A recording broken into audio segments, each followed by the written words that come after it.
You choose to change. That realization, however quiet, marks the beginning of a different way of living.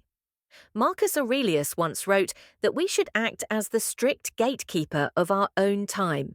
He didn't have social media or endless notifications. But the principle holds you are responsible for who and what gets access to your minutes, your mind, your life. When you fail to protect your time, it isn't just your calendar that fills up. It's your sense of self that gets diluted. When you become more careful with your hours, you send a signal to yourself and others about what you value. But how often do you even notice when your boundaries are breached? Distractions are rarely obvious. They masquerade as harmless. A quick check, a short reply, a little scrolling. Yet each is a cut to your ability to choose. The typical story goes like this: I'm just staying connected. I'll get to it after I catch up. A few minutes won't hurt. But those stories pile up. Soon you're busy all day, tired all evening, yet strangely dissatisfied because you spent so much time in the margins and so little in the main story of your life. The mistake is thinking you can have both endless availability and meaningful work. The truth is, your mind can only serve one master at a time. And when you allow yourself to be split, the quality of everything you do suffers. You become restless, impatient, quick to boredom, always searching for the next hit of stimulation. Behind it all is a psychological mechanism. So familiar you might miss it. Distraction gives you relief from discomfort, boredom, anxiety, the weight of something important left unfinished. But that relief is short-lived, and it comes with a cost, your own agency. Most suffering in these moments doesn't come from your circumstances. It comes from how you interpret them, how you let yourself believe that every ping, every update, every small urge is equally worthy of your time. The pain is in that scattered half-present state where nothing really gets done, but you keep pretending you're busy. There's a gap between stimulus and response. In that gap is the pause, not suppression, not running away from the world. A real pause is simply noticing. Right now, I'm about to get swept away. Do I want that? It's a question you can ask yourself as often as you like. You don't have to answer immediately.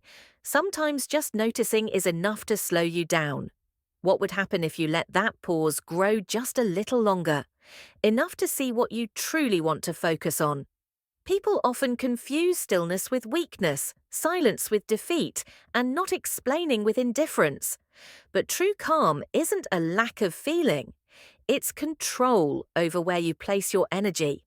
Not reacting doesn't mean you're passive. It means you're choosing what deserves your attention. Being silent isn't retreating. Sometimes it's the highest form of self-respect. There's a quiet strength in not having to explain every boundary you set. You don't owe anyone an account of why you turn off notifications or why your phone is out of reach during your best hours. You just do it, and the results speak for themselves. The truth is, no one can steal your attention unless you open the door. You can't always control what comes at you, but you control how long you let it in. That's the beginning of real freedom. The freedom to protect what matters most, even from your own habits. Every person, every environment, every app on your phone is either supporting your focus or eroding it. You'll have to make choices. Who gets your time? What gets your energy? Some relationships and situations will have to go. Some boundaries will need to be drawn, not because you're cold or detached, but because you know what's at stake. Little habits add up. 15 minutes a day consistently guarded for what matters. Real work, deep thought, and honest conversation will change the direction of your life over time. It's not about squeezing productivity into every moment. It's about creating space for things that actually matter and refusing to give the rest your best hours. If you want to master your time, look first at your surroundings. Who are you letting into your life? Are they building you up or breaking your focus? Look at your routines. What do you reach for when you're tired, stressed, or restless? Even your own thoughts can be a source of distraction. Sometimes the biggest boundary you'll draw is with your own patterns of avoidance. Rejecting distractions isn't about withdrawal. It's about respect for your time, for your values, for your one and only life. The more you practice this, the clearer everything else becomes. You become the kind of person who values depth over noise, direction over chaos. You start to see the difference between being busy and being alive. This is the work of self-mastery, not grand gestures, but steady daily choices to direct your attention where it serves you best. You protect your time not out of fear, but out of self-respect. Each time you choose focus, you reclaim a part of yourself that would otherwise be lost. The outside world will always offer 1,000 things to steal your gaze. You get to choose what you let in. That's real strength. The mind that learns to reject distraction learns to find peace. In the end, you realize silence is not empty, it's full of the things that matter. Principle number 5, the dangers of comparison. Comparison. I hope I'm not the only one who remembers this kind of moment. Sitting with friends, I listen as they talk about recent promotions, new travels, and all the interesting things life has brought them. I'm happy for them, I really am. But somewhere quietly, I notice myself comparing my life to theirs. It almost happens by reflex, an old, well-practiced habit. At first, it's innocent, noticing our similarities and differences. But before long, the comparison grows darker. My mind starts measuring what I lack against what they have. I soon hear that inner voice. I should have gotten further in my career. I should have done this by now. I should be more like them. Without realizing, I've stepped into the sea of should-haves, a tricky territory, not unlike the Bermuda Triangle where few escape without damage. We live in an age where comparison is everywhere.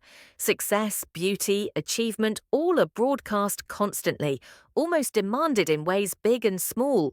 Social media feeds us endless highlights, celebrating victories and milestones, subtly encouraging us to measure our worth against what we see. But the more we look outward, the less we see ourselves clearly. There is a hidden danger in this kind of comparison.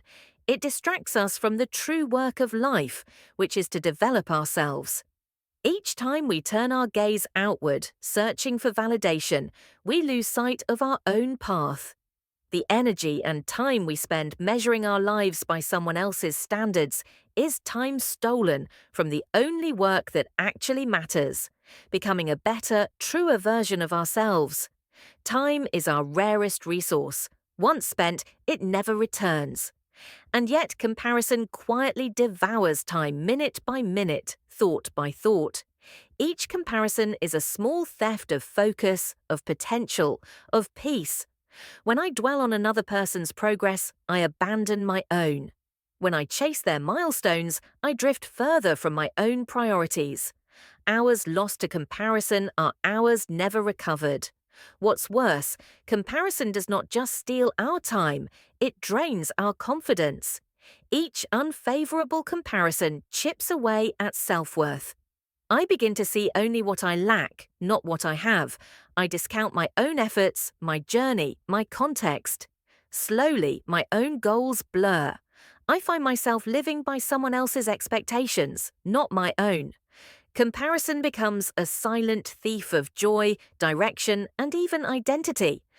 But there is another way, and it begins the moment we notice this pattern and pause. What if instead of asking, how do I measure up to them, I ask, where am I now compared to where I started? What if I stop chasing their story and return to my own? Personal growth is not a race. It's not about catching up or overtaking anyone else. True progress is not measured by external markers, money, status, applause. It's measured by honesty, by the steady work of knowing myself, facing my strengths and weaknesses, and moving however slowly toward a better self. Self-awareness is the foundation. Am I truly aware of my values, my desires, my limits? Do I understand what genuinely motivates me, or have I absorbed other people's dreams and made them my own? These are not comfortable questions. They require quiet, sometimes uncomfortable reflection. But until I face them, I remain vulnerable to the endless pull of comparison. There's power in setting my own goals that fit my context, my season of life, my capacities. A goal does not need to impress anyone else to be meaningful. Sometimes the most important goals are the smallest. To be a little kinder to myself than I was last year, to develop one new habit, even if it seems minor, to move forward one step at a time on a path that is mine alone. Every small step matters. Each small win builds confidence and energy for the next. Slowly, with time, I realize I no longer crave the approval of others as I once did. I become more independent, able to stand quietly in who I am and not what I appear to be. There will always be someone with more money, more luck, more beauty, more talent. But that's not the point. The point is to become who I am meant to become, to use my time wisely, to invest in my strengths, to accept my flaws, to keep moving regardless of what others are doing. Comparison never ends. But it can lose its grip if I choose again and again to focus on my own growth. If I learn to pause when I notice that old urge to measure myself, I reclaim my time and my energy. If I remember that I am responsible for how I spend my attention, I am free. There is a Stoic line that lingers in my mind. How long are you going?